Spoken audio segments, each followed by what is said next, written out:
A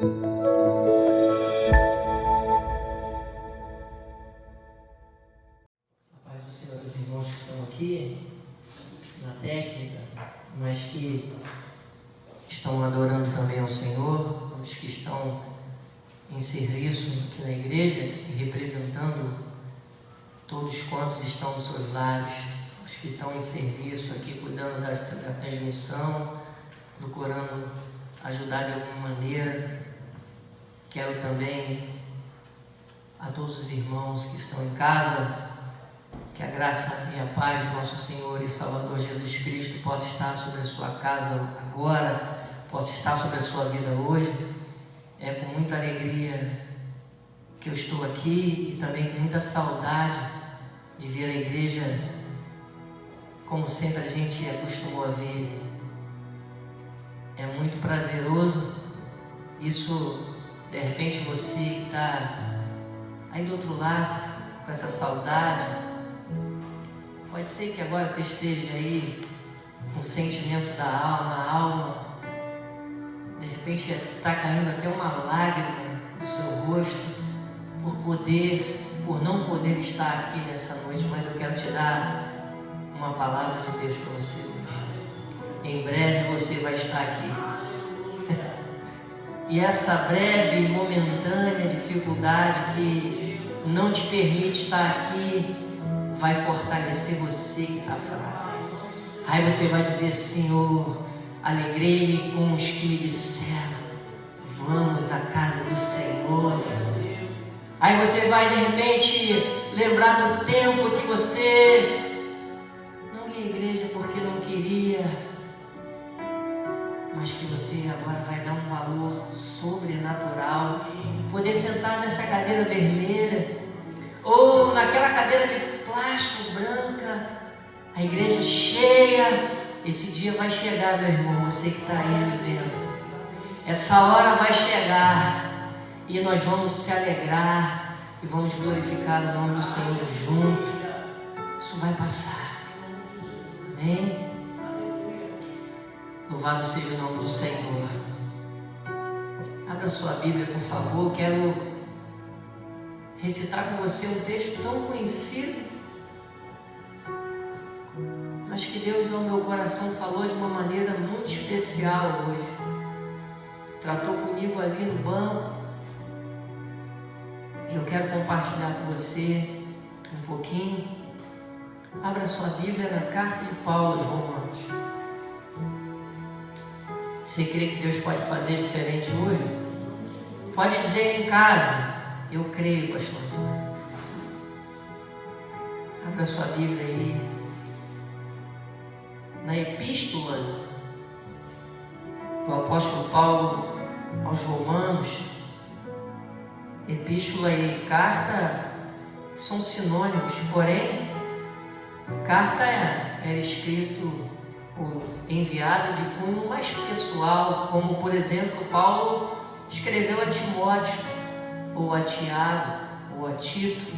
Epístola é algo mais abrangente, era escrito à igreja como um todo, assuntos relacionados não ao pessoal, orientações como Paulo, por exemplo, disse a Timóteo: procura-te apresentar a Deus aprovado como obreiro que maneja bem a palavra da verdade. Algo pessoal que o santo de Deus tratou com o seu pastor, seu jovem pastor da igreja de Éfeso. Esta é uma carta também de cunho doutrinário, em que Paulo não fundou a igreja de Roma e nem esteve lá, só foi a Roma para pregar e viver o evangelho lá. Mais do que pregar, ele viveu o evangelho. Chegou a Roma para morrer, mas antes de entender que a sua hora está chegando, e lá de Roma escreve: combati o bom combate, encerrei a carreira e guardei a fé. Deus, pelas mãos do apóstolo Paulo, salvou a muitos ali em Roma. Ele não fundou a igreja de Roma. Eu quero ler com você rapidinho essa epístola, no capítulo 12. A gente sempre diz isso aqui, né? mas eu creio que Deus vai falar algo para você, e você vai entender por que no começo da minha fala aqui eu falei da importância de cultuar no coletivo. Eu quero ler apenas um versículo do capítulo 12.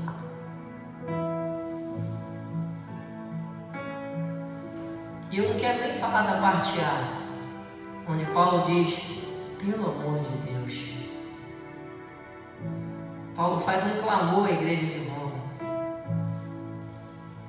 Mas eu quero ler com você. Diz assim: rogo-vos, pois, irmãos, pela compaixão de Deus, que apresenteis o vosso corpo em sacrifício vivo, que é o vosso culto racional a Deus. Querido Deus, muito obrigado pela oportunidade que o Senhor nos dá de estar aqui. Não sou eu a palavra, o verbo, a expressão da tua vontade nessa noite, porém quero me comparar com um vaso de barro, frágil, imperfeito, cheio de mazelas e dificuldades. Porém, tira toda a rachadura de mim, as imperfeições, trabalha para que eu possa ser o instrumento do Senhor nessa noite. Enche a minha vida agora com o teu Espírito Santo, como o Senhor fez alusão em Jeremias 18, que prepara o vaso e enche ele, e ele tem uma ocupação e um propósito. Que eu diminua, Senhor, e que tu apareça, que eu seja apenas o instrumento, de maneira que o Senhor fale nessa noite aos irmãos que estão aqui, porque aqui não é um lugar comum, ainda que sejam poucos, muito poucos aqui, mas que o Senhor fale também ao coração deles, assim como eu quero que o Senhor fale comigo, Senhor, mas que o Senhor fale a todos quantos estão nos seus lares, aos nossos irmãos de nossa igreja, aos queridos ouvintes, ó Pai, que estão nesse momento ouvindo o Senhor falar. Fala, Senhor, porque eu quero te ouvir, pois assim eu oro em nome de Jesus. Amém. Glória a Deus. Aleluia. Paulo escreve essa epístola aos Romanos, estando na cidade portuária de Éfeso, na sua terceira viagem missionária, aquela região que ele entende como o mundo dos gentios.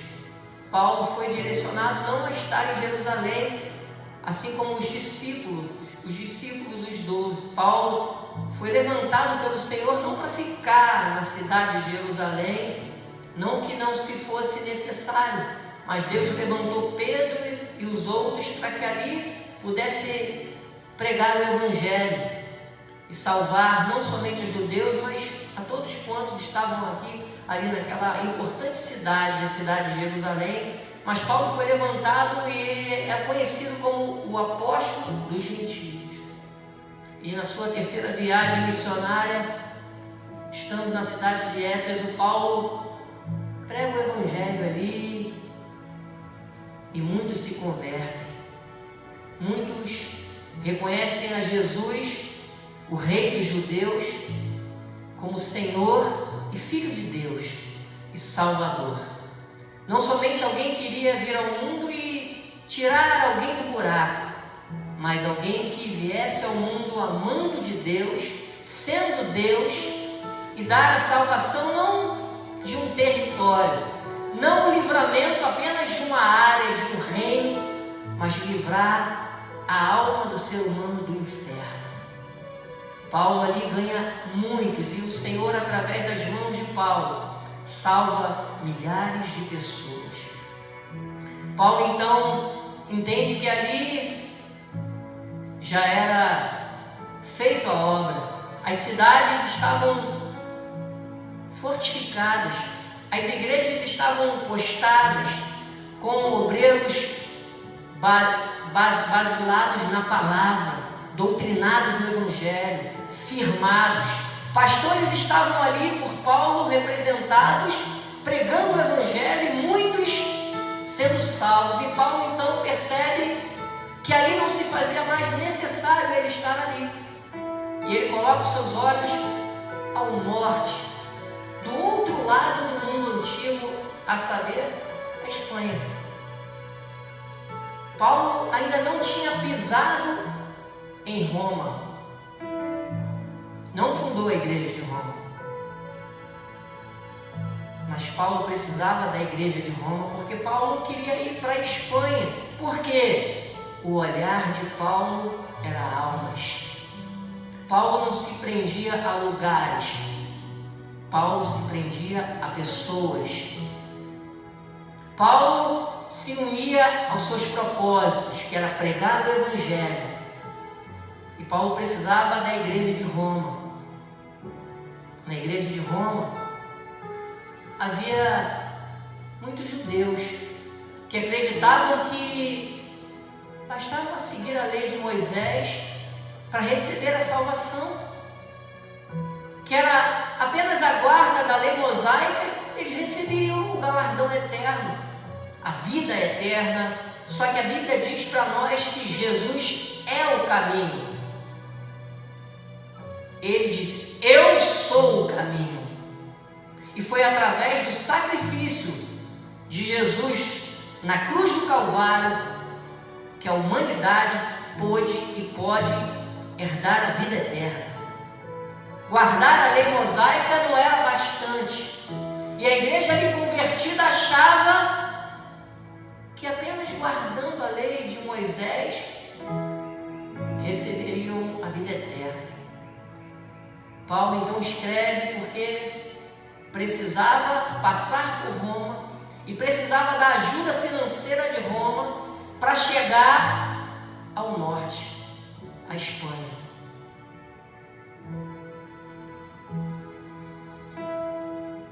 Só que, mais do que ajuda financeira, que era importante, tem gente que pensa que, não sei, né? A igreja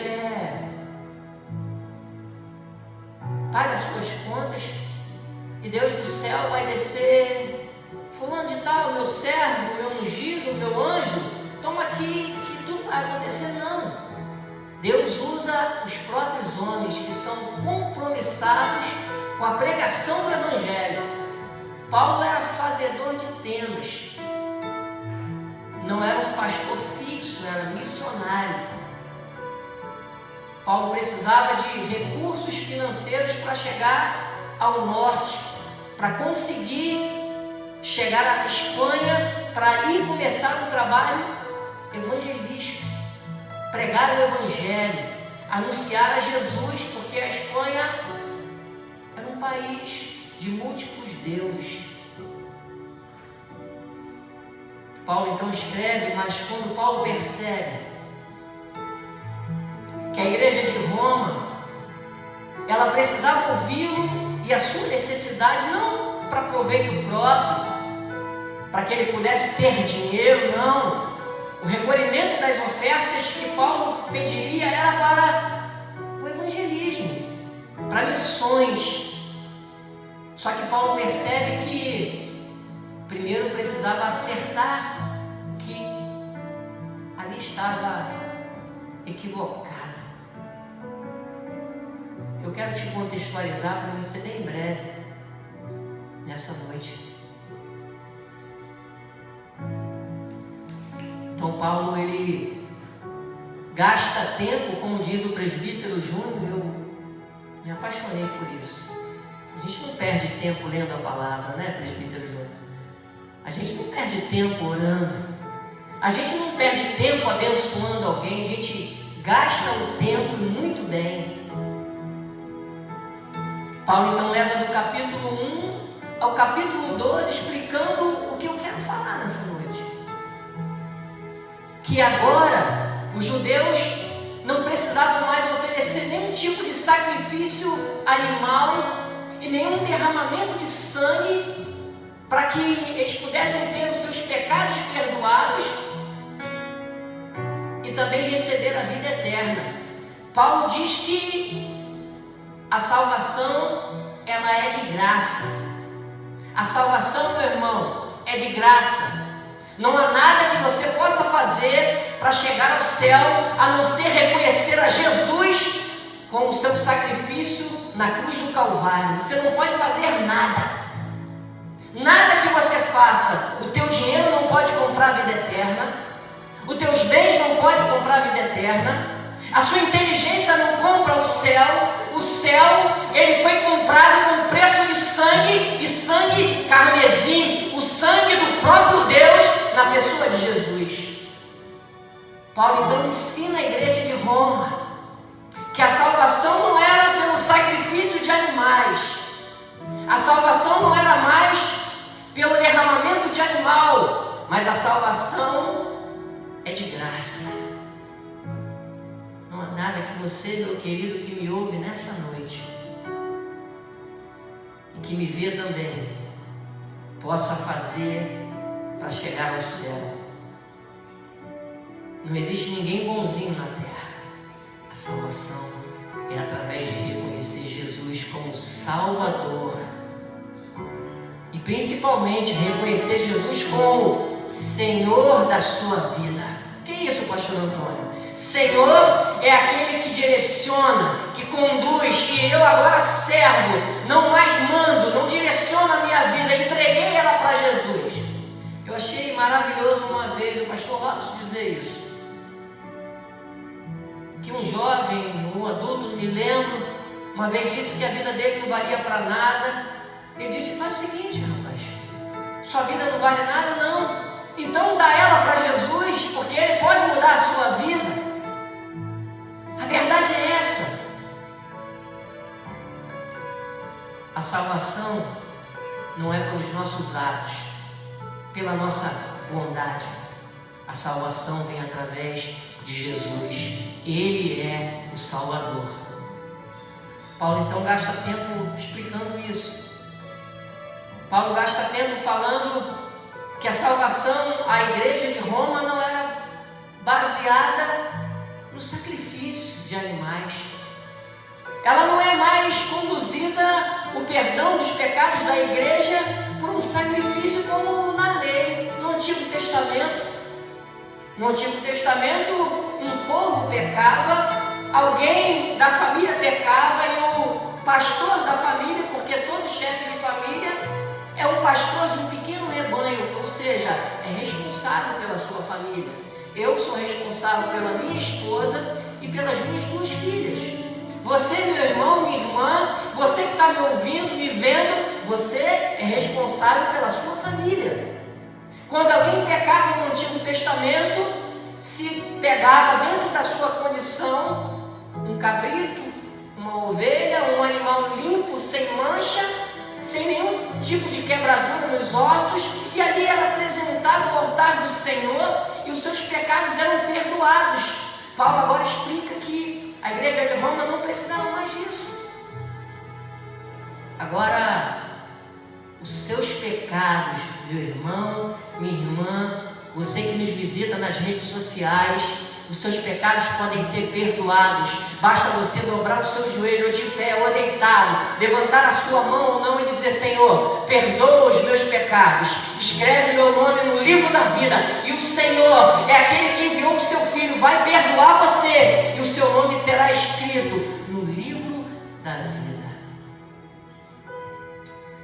Oh Espírito Santo, eu vim para cá tendencioso em falar aos irmãos na primeira carta de Paulo aos Coríntios, no capítulo 1, no verso 24, Eu queria tratar com os irmãos, Paulo ensinando aos coríntios o seguinte: os judeus pedem um sinal, os gregos buscam conhecimento, mas nós, vai dizer Paulo, pregamos a Cristo crucificado, que é escândalo para os judeus, porém loucura para os gregos. Só que a minha vida não me pertence. Há 23 anos atrás, eu andava do jeito que eu queria, até que um dia alguém me apresentou a Jesus. Até que um dia alguém me apresentou a Deus.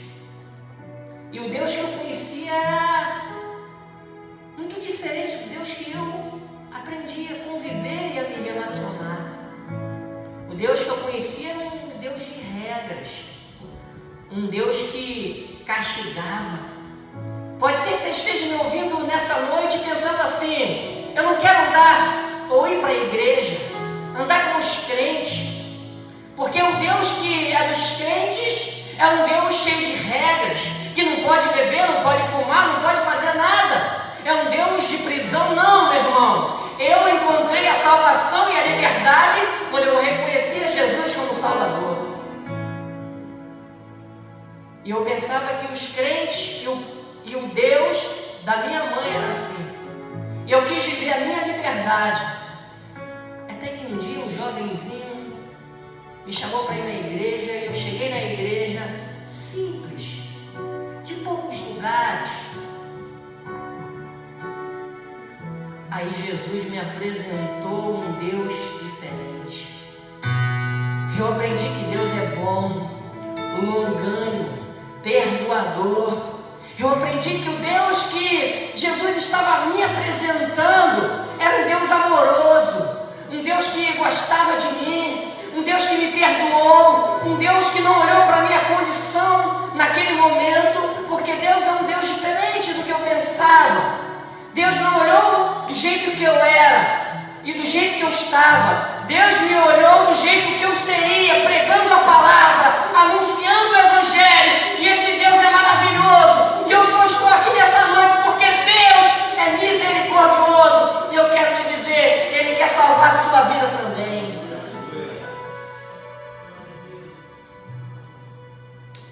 Se o pai da Rizete estivesse aqui, ele iria dizer assim: está descendo fresquinho do céu.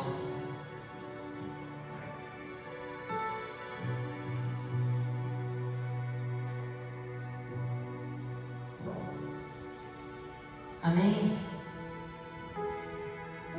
Deus está falando com você do outro lado, usando um aparelho que poderia estar te atrapalhando a vida toda. Não é culpa do aparelho, a culpa é nossa. Mas Deus está hoje usando as redes sociais para levar a palavra ao seu coração, para dizer que Jesus perdoa os seus pecados, que Ele não olha para você do jeito que você está, que Ele olha para você do jeito que você será, na estatura de varão perfeito, buscando a Ele. E Paulo então chega ao capítulo 12, explicando à igreja de Roma justamente que os sacrifícios que agora eles deveriam apresentar não eram mais de animais. O sacrifício que a igreja devia apresentar ao Senhor não era mais a morte de um animal, porque Jesus, o Cordeiro Pascual, que tira o pecado do mundo, verteu o seu sangue na cruz do Calvário. Agora, o sacrifício é diferente. Agora eu quero chegar no capítulo 12, onde Paulo começa a segunda razão pela qual ele escreve aos Romanos. Ele finaliza explicando que agora a lei não era mais capaz, foi cumprida. A salvação é pela graça. Agora ele faz um paralelo e vai dizer assim: Rogo-vos, pois, irmãos, agora irmãos, companheiros, pela compaixão de Deus, que apresenteis o vosso corpo em sacrifício. Ele está falando a mesma coisa, pastor Antônio? Não. Ele está dizendo que o sacrifício não é mais de animal. Agora o sacrifício sou eu. Agora o sacrifício a Deus sou eu. Agora a oferta não é de cabrito, a oferta não é de cordeiro, a oferta agora é viva, e sou eu. Eu estou aqui nessa noite para cultuar o Senhor. Você está aí no seu lar para cultuar o Senhor. A oferta que Deus quer de mim e de você hoje é adoração a Deus, é louvor ao Senhor, é entregar e não pedir o tempo todo.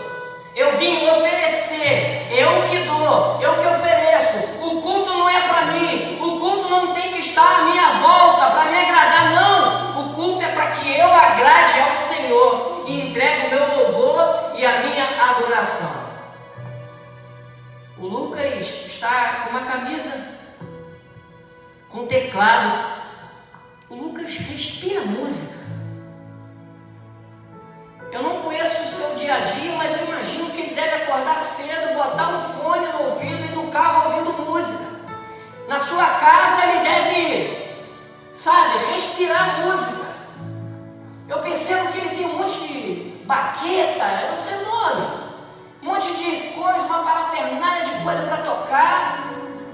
Presbítero Júnior, de vez em quando a gente tem a oportunidade, ele está na sua folga. Posso usar o seu nome aqui, presbítero? Já usei. E ele está com uma caixa de baixo fazendo tum, tum, tum, tum, tum. É diversão. Ele respira música. Ele ama música. Assim como o Marlon, como o pastor, como o Mateus, como todos que foram levantados e vocacionados para ser como levita. Eu sei que levita não existe mais. É da tribo de Levi, mas é uma forma, uma figura de dizer os irmãos que cantam, que foram vocacionados. Eu, por exemplo, não fui vocacionado para música, não sei se você percebeu. Porém, se eu fosse aprender a tocar um instrumento, um violão que eu gosto, um teclado, eu ia ser como uma orelha seca. Eu ia tocar o básico. Se de repente alguém pedisse para mim fazer alguma coisa diferente, eu ia tremer, eu ia conseguir, porque Deus não me chamou para música, mas existe um princípio. Deus nos chamou para ser adorador, ser aquele que vai invocar o nome dele, aquele que vai adorar, e Deus está à procura de verdadeiros adoradores, que o adorem em espírito e em verdade. Eu não posso ser levita, músico, não canto bem, mas o adorador eu sou, e você também. Nós fomos chamados para adorar o Rei dos Reis, o leão da tribo de Judá, o alfa, o ômega, o princípio e o fim, e o derradeiro, o todo-poderoso, o nosso Deus.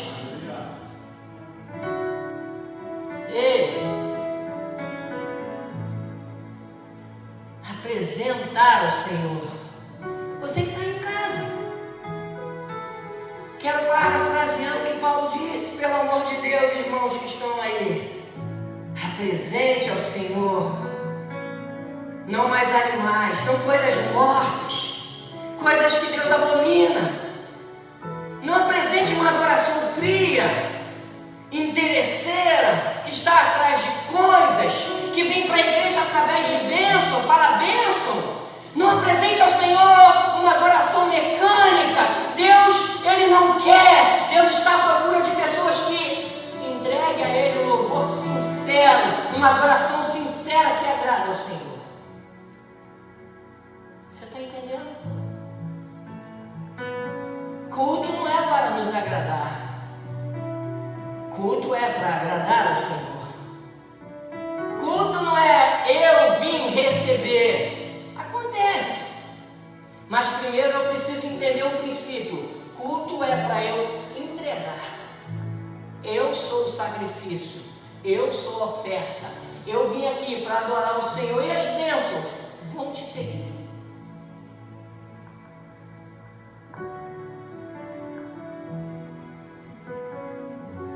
sacrifício. Eu lembro que quando o povo pecava, era colocado um animal para que fosse sacrificado, para que o perdão chegasse àquela família, àquela nação, àquele povo. Hoje, eu sou o sacrifício. Você é o sacrifício agradável a Deus. Mas pastor, eu devo me martirizar para adorar? Não. É você dizer assim: Senhor, eu estou aqui, eu me oferto para o Senhor. Eu sou o sacrifício. Eu vim me entregar para o Senhor. Eu vim aqui para te adorar, para te bendizer. Mas você que me ouve, que não é cristão, você pode ser adorador também. Para me fechar aqui a minha fala, sacrifício é entrega.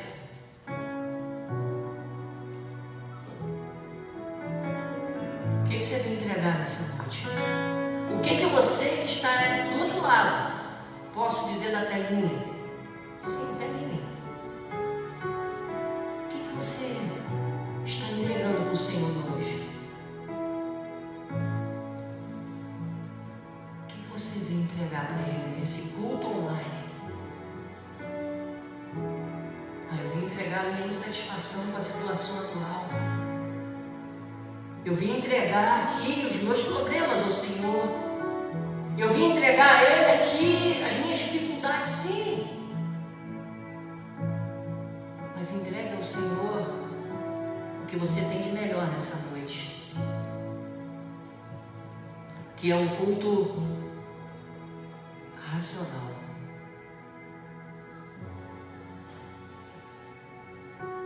Racional tem a ver com a razão. Não tem a ver com emoção. Tem gente que confunde razão e o contrário é a emoção. Não. Razão tem a ver com sentimento, não com emoção. Emoção, a palavra falou o teu coração, alguém cantou um hino aqui, você chorou e ficou emocionado, mas ela não entrou no teu coração como uma flecha na mão do arqueiro. Razão tem a ver com entendimento. Razão tem a ver com sentimento.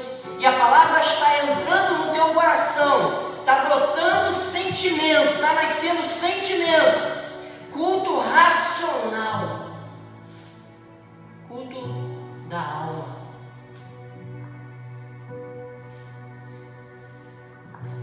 Culto do coração, culto de sentimento, de quebrantamento.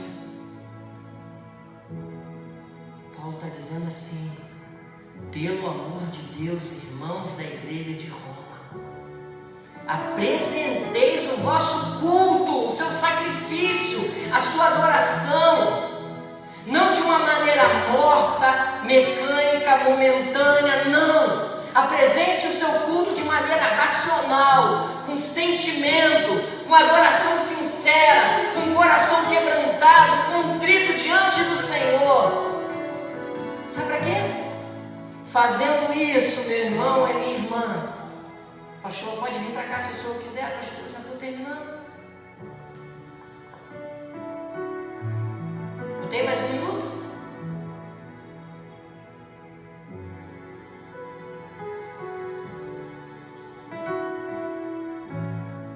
Sentimento. Aí você, quando tiver a oportunidade de vir aqui, sendo visitante, vai ser um prazer tê-lo aqui conosco. Você que é manancial roxo da vida, que tem todas as camisas ou não dos congressos, dos eventos, você que ama a igreja do Senhor, você que é servo e serva de Deus, você vai lembrar dessa palavra. E você, quando entrar por essa igreja aí na tua casa, você vai apresentar um culto com a razão, com sentimento, com quebrantamento. Esse lugar não é comum, né,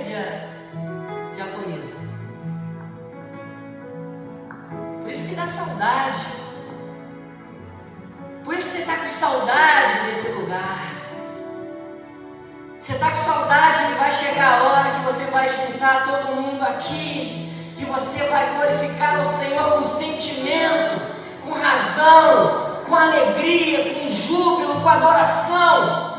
Sabe, pastor Robson, esse dia vai ser maravilhoso, ele vai chegar, isso vai passar, essa igreja vai estar lotada e Deus vai ser glorificado. Amém? Então eu quero deixar com você essa palavra, para mim não me demorar mais. O sacrifício é você, o louvor é você. Não precisa de pregadores, de altos músicos, ainda que temos aqui. O culto é você quem faz, é você que oferta, é agradável a Deus. Então, que Deus te abençoe nessa noite. Que Deus abençoe a sua casa, a sua família. Que Deus derrame sobre você esse entendimento. Aquilo que Deus colocou no nosso coração para apresentar a você, adorador. Deus está à procura de você.